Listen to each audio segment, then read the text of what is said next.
Moltíssimes gràcies a totes i a tots els que heu vingut. Aquest acte és un acte que per a mi representa, i sobretot per a la corporació de CIMAT, que el va aprovar en el mes de novembre, si no recorde mal. És un acte emotiu, però és un acte molt significatiu, perquè per a nosaltres significa un acte de justícia que ja es va intentar l'any 2008, que per desgràcia l'any 2008 no va poder ser, però que ara sí que pot ser, i ara podem inaugurar per fi una via pública en nom de Guillem Agulló. Guillem Agulló és un nom, és una persona, va representar també un símbol, és un símbol, actualment avui és un símbol, però Guillem Agulló n'hi ha hagut molts.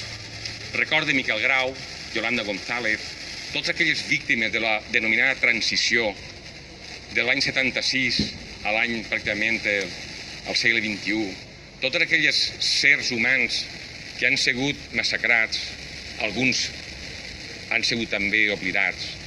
I precisament el nom d'un carrer, en aquest cas d'una plaça molt entranyable, perquè estem pràcticament en el cor d'aquest poble. I estem també en el cor de lo que és un monument artístic històric molt important del País Valencià i pràcticament de tots els països catalans.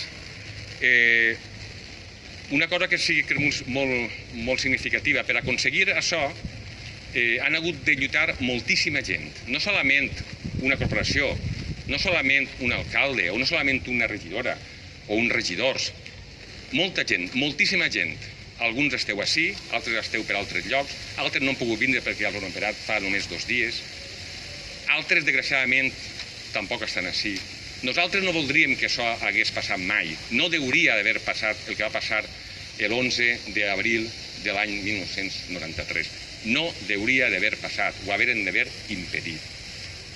Però bueno, avui també